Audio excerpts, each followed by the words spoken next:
दोस्तों आदाब अर्ज़ है, मैं अनीस अहमद ख़ान मीडिया टुडे के स्टूडियो से आपसे मुखातिब हूँ। आगामी जो आने वाली 30 मई है उसमें मोदी जी अपने दूसरे सीजन का मतलब 1 साल 14 से 19 के बाद दूसरा सीजन जो इनका चल रहा है उसका 1 साल पूरा करने वाले हैं। और वो मोदी जी भी क्या ठहरे जो अपनी हर चीज़ को इवेंट न बना दें। आप तो मोदी जी का रिकॉर्ड देखिए, वो हर चीज़ को इवेंट में तब्दील कर देते, चाहे वो नोटबंदी हो, चाहे वो जीएसटी हो, चाहे वो लॉकडाउन हो, चाहे कोरोना वायरस का संक्रमण हो, फूल बरसाइए, थाली बजाइए, ये वो इवेंट में। तो इसको भी वो एक इवेंट में तब्दील कर दिया है उन्होंने। और बीजेपी की तरफ से तमाम लोगों को एक चिट्ठी गई है, जो वो चिट्ठी गई है 1 साल मनाने की, वो भाजपा के जो महासचिव है अरुण सिंह उन्होंने रिलीज़ की है। उसमें जो उन्होंने इवेंट जो 1 साल में इवेंट होना है, हालांकि इवेंट की बात बाद में बताऊंगी, थोड़ी सी सुन लीजिए कि देश की महंगाई की इसकी वजह से कमर टूटी हुई है। कोरोना वायरस का जो संक्रमण है उससे हर कोई परेशान है, किसी तरह से कहीं देश में चैन नहीं है। लेकिन मोदी जी अपना 1 साल का कार्यकाल मनाएंगे। उसमें वो देखिए क्या करेंगे, उसमें 750 तो रैलियां होंगी और 10 करोड़ घरों में डोर टू डोर जाकर संपर्क होगा। ये आदेश दे दिए गए हैं। ये इवेंट उस वक्त हो रहा है जब कोरोना से प्रभावित हमारा देश 10वीं सीढ़ी पे पहुंचा हुआ है, यानी जो 10 से कंट्रीज गिनी जाती है उसमें उसने अपना स्थान बना लिया। ये प्राउड की बात नहीं है, डर की भय की बात है। इसमें इवेंट नहीं किया जाता है, इसमें संभाली जाती है। भाई देश की अर्थव्यवस्था की तो आप देख ही रहे, कमर टूटी पड़ी है। हम लोग लॉकडाउन से गुजर रहे हैं, लॉकडाउन में तो पता ही नहीं चल रहा अब तक कितने बेरोजगार हुए। अभी 3 दिन पहले तक 15 करोड़ बेरोजगार की बात आ रही थी, आज कुछ और बढ़ गए हैं बेरोजगार के लिए। गाँव जो मजदूर जा रहे हैं वो लौटने की नहीं बात कर रहे हैं, फैक्ट्रियाँ बंद पड़ी हुई हैं। और मोदी जी अपना 1 साल का वर्षगांठ मनाएंगे, दूसरा टर्म पूरा होने की पहली वर्षगांठ बड़े धूमधाम से मनाएंगे वो। उसमें ये उनका वो है, डोर टू डोर रैलियाँ भी होगी, यानी यहाँ पे हर चीज़ की धज्जियाँ उड़ेंगी।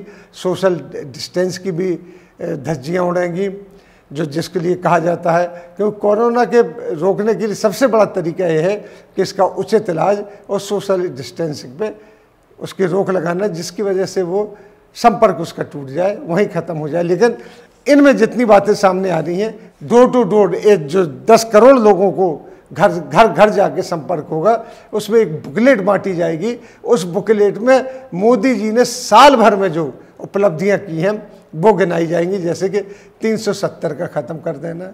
लेकिन हाँ, मान गए कि 370 ख़त्म हो गई है, लेकिन आतंकवाद वहाँ तक आज तक चल रहा है।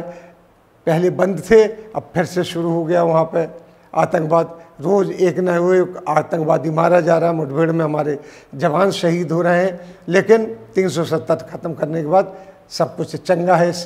इसी तरीके से 3 तलाक, मुस्लिम महिलाओं के 3 तलाक ख़त्म कर दिए हैं। उनके ऊपर जो जुल्म होता था वो ख़त्म कर दिया गया, लेकिन मुसलमानों पे जुल्म बढ़ते चले जा रहे हैं। कोई कहता है कि वो थूक लगा के सामान बेचते हैं, कोई उनको कोरोना बम कहता है, कोई उसको कुछ कहता है। तबलीगी जमात के नाम पर हज़ारों लोगों को जेल में ठूस दिया जाता है, जिनकी अभी तक रिहाई नहीं होती है। मुसलमान आज़ाद हो गया है, ये सब मोदी जी कर रहे हैं। देश की अर्थव्यवस्था बिल्कुल सही ढंग से चल रही है, 0 के नीचे जीडीपी आ गई है। डोर टू डोर जो 10 करोड़ लोगों को घर जाके संपर्क होगा, उसमें एक बुकलेट बांटी जाएगी। उस बुकलेट में मोदी जी ने साल भर में जो उपलब्धियां की हैं वो गिनाई जाएंगी, जैसे कि 370 का ख़त्म कर देना। लेकिन हाँ, मान गए कि 370 ख़त्म हो गई है, लेकिन आतंकवाद वहाँ तक आज तक चल रहा है। पहले बंद थे, अब फिर से शुरू हो गया वहाँ पे आतंकवाद। रोज़ एक न एक आतंकवादी मारा जा रहा है, मुठभेड़ में हमारे जवान शहीद हो रहे हैं। लेकिन 370 ख़त्म करने के बाद सब कुछ चंगा है। इसी तरीके से 3 तलाक, मुस्लिम महिलाओं के 3 तलाक ख़त्म कर दिए हैं। उनके ऊपर जो जुल्म होता था वो ख़त्म कर दिया गया, लेकिन मुसलमानों पे जुल्म बढ़ते चले जा रहे हैं।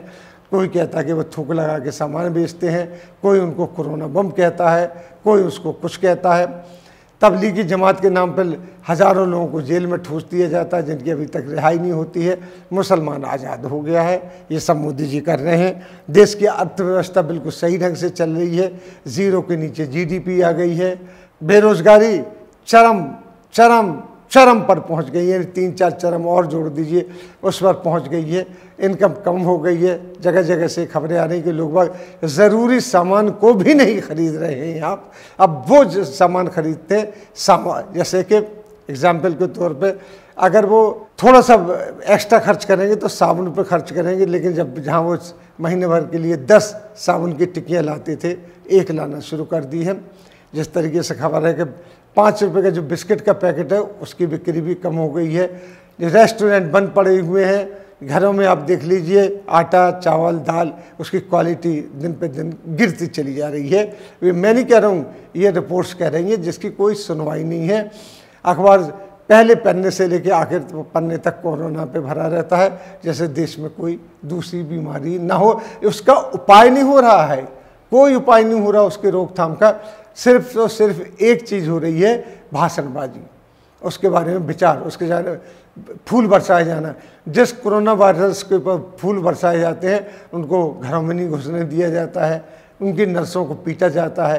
ये तमाम चीज़ें हो रही हैं। लेकिन मोदी जी अपनी वर्षगांठ मनाएंगे जिसमें 10 करोड़ घरों में संपर्क होगा और 1000 रैलियाँ की जाएंगी, कॉन्फ्रेंस की जाएंगी, 750 ये सब उसमें होगा। और उसमें ये बताया जाएगा कि मोदी जी ने 1 साल के अंदर अभी तक पूरे 1 साल में पूरे वहाँ छोड़ दीजिए 2014 से 19 तक का छोड़ दीजिए, वहाँ तो अब एक साल के अंदर उन्होंने क्या क्या उपलब्धियाँ की हैं वो उपलब्धियाँ हमने आपको बता देंगी। सबसे पहले तो 370 ख़त्म हुआ, फिर 3 तलाक ख़त्म हुआ, फिर राम जन्मभूमि को अधिग्रहण कर लिया गया। मंदिर अभी तक नहीं बना। मंदिर बनने की जहाँ तक बात आई, वहाँ जब खुदाई शुरू हुई तो वहाँ पे पिलर निकल आए, बौद्ध धर्म के लोग खड़े हो गए कि यह बौद्ध मंदिर थे। लिहाजा कोई चीज़ अभी साफ़ सुथरी नहीं हुई, लेकिन इवेंट होगा, एक बहुत बड़ा इवेंट होगा।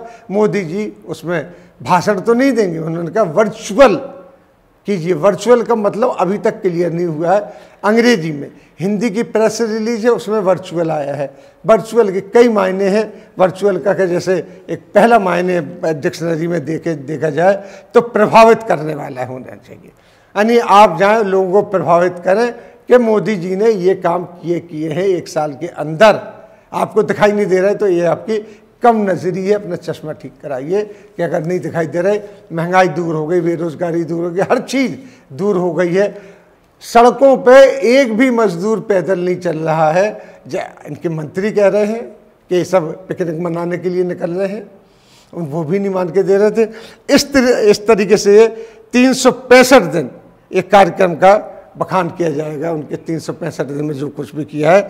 तो अब आप देख लीजिए किस तरीके से इवेंट चल रहे हैं, किस तरीके से ये चीज़ हो रही है। उनको चिंता इस बात की नहीं है कि देश किस गर्त में जा रहा है, देश की इकोनॉमी कैसे होगी। आप ये देखिए कि आज ही के अखबार में खबर है टाइम्स ऑफ इंडिया में कि जापान ने अपनी हर चीज़ खोल दी है, हर चीज़ खोल दी है जापान ने। वहीं पूरी तरीके से वहाँ से लॉकडाउन ख़त्म कर दिया गया है और उनकी गाड़ी पटरी पे आ गई है। चीन पहले ही खोल चुका हूँ, इंटरनेशनल फ़्लाइट तक खोल दी है। वहाँ अमेरिका ने, अलग अलग बात बता रहा हूँ, अमेरिका ने अपने सारे धार्मिक स्थल खोल दिए हैं। अभी मेरे पास एक वीडियो आया था कि उसमें मस्जिद में कारें जा रही हैं, लोग आज नमाज़ पढ़ के निकल रहे हैं। यहाँ मुसलमान मस्जिद में नहीं गया ईद में, उसने घर में नमाज़ पढ़ी। कैसे नमाज़ पढ़ी ये उसका अपना आउटलुक था। लोग मंदिरों में नहीं जा रहे, पूरी तरीके से सोशल डिस्टेंस को अपना रहे हैं। लेकिन यहाँ पर 750 रैलियाँ होंगी, घर घर जनसंपर्क होगा। तो जनसंपर्क कैसे होगा? कोई सड़क पे खड़े होकर जनसंपर्क थोड़ी होगा, ये तो दरवाज़ा खटखटाएंगे, बेल बजाएंगे, बोलो गाएंगे, बातचीत होगी, आमने सामने बैठेंगे। डिस्टेंस कितना रहेगा ये कुछ पता नहीं। लेकिन चूंकि मोदी जी इवेंट क्रिएट करना चाहते हैं, हर चीज़ का इवेंट क्रिएट करना चाहते हैं। आज तक मैंने जैसा कहा है कि नोटबंदी 8 बजे वो इवेंट बनाया, उसके फ़ौरन बाद वो विदेश चले गए। विदेश में उन्होंने कहा कि पैसा नहीं है, हाथ ताली पीट पीट के। उसके बाद जीएसटी, पूरी पार्लियामेंट सजा दी गई जीएसटी में, जो आज तक सक्सेसफुल नहीं हुआ है। इसके बाद कौन सी चीज़ सक्सेसफुल हो गई ये बता दीजिए। यहाँ चीन तो छोड़िए, छोटे छोटे कंट्री आपको आंख दिखा रहे हैं। नेपाल जो जिसमें सबसे पहले 2014 में जब मोदी जी ने प्रधानमंत्री पद की शपथ ली, वो सीधे के सीधे वहाँ के शिव मंदिर में गए दर्शन करने के लिए, और टनों यहाँ से चंदन की लकड़ी ले गए थे जो उन्होंने वहाँ पे शिवालय में दान की थी। और वो आज क्या कर रहा है आपके साथ, वो पूरी तरीके से चीन के साथ जुड़ा हुआ। वहाँ चीनी भाषा सीखी जाने लगी है, वहाँ के नौजवान पढ़ लिख कर चीन जाना शुरू कर दिए हैं। अब वो चौकीदार नहीं रहे भारत के, अब चीन के वो बुद्धिजीवी होते चले जा रहे हैं। हम अपने आप में मगन हैं। मुझे जो डर लगता है किसी दिन म्यांमार जैसा देश हमको ना हड़काने लगे, छोटे छोटे देश ना हमको हड़काने लगे। हमने अपने चारों तरफ के उन लोगों से संबंध बिगाड़ दिए हैं, और हम इवेंट बना रहे हैं कि एक साल में हमारे देश में मोदी जी ने क्या क्या तरक्कियाँ की हैं, कौन सी तरक्की की है, ये तो देखने वाली बात है। मैंने आपको ये बता दिया कि मोदी जी अपने एक साल पूरे करने के, इस साल के, इस सीज़न के एक साल पूरा होने का एक इवेंट बना रहे हैं। अब उसमें कितना खर्च होता है कि कोई 1 करोड़ 10 करोड़ जगह जाने का कार्यकर्ताओं का मतलब है कि कुछ पैसा तो खर्च होना होगा। 1000 जो रैलियाँ की जाएंगी उसमें पैसा तो खर्च होगा, 750 रैलियाँ की जाएंगी उसमें भी पैसा खर्च होगा, सब में पैसा खर्च होगा। ये पैसा आएगा कहाँ से, जबकि इकोनॉमी में कुछ नहीं। क्या प्राइम मिनिस्टर जो उनका अपना फंड है उससे आएगा, किससे आएगा, तो कुछ समझ में नहीं आती। इसी के साथ हम आपसे लेते हैं बता, ज़रा सोचिए कि क्या ये दिन इवेंट के हैं या सच्चे दिल से कोरोना वायरस से लड़ने के हैं, जो नहीं हो रहा है। फैलता ही जा रहा है कोरोना वायरस, और फैलता जाएगा क्योंकि विशेषज्ञों से राय ली ही नहीं जा रही है। बस किससे राय ली जा रही है, जो पॉलिटिशियन हैं वो क्या राय देंगे। इनके नेता ही चार्टर्ड प्लेन में अपने प्रदेश जाते हैं, क्वारंटाइन से नहीं गुजरते हैं और कहते हैं हमें इसकी ज़रूरत नहीं, हम इम्यून हैं। मैं अपनी बातें ही खत्म करता हूँ। मोदी जी की पूरी पार्टी पूरी तरीके से इम्यून है कि देश में क्या हो रहा है। अगले अंक में फिर मुलाकात होगी, तब तक के लिए दीजिए हमें इजाज़त।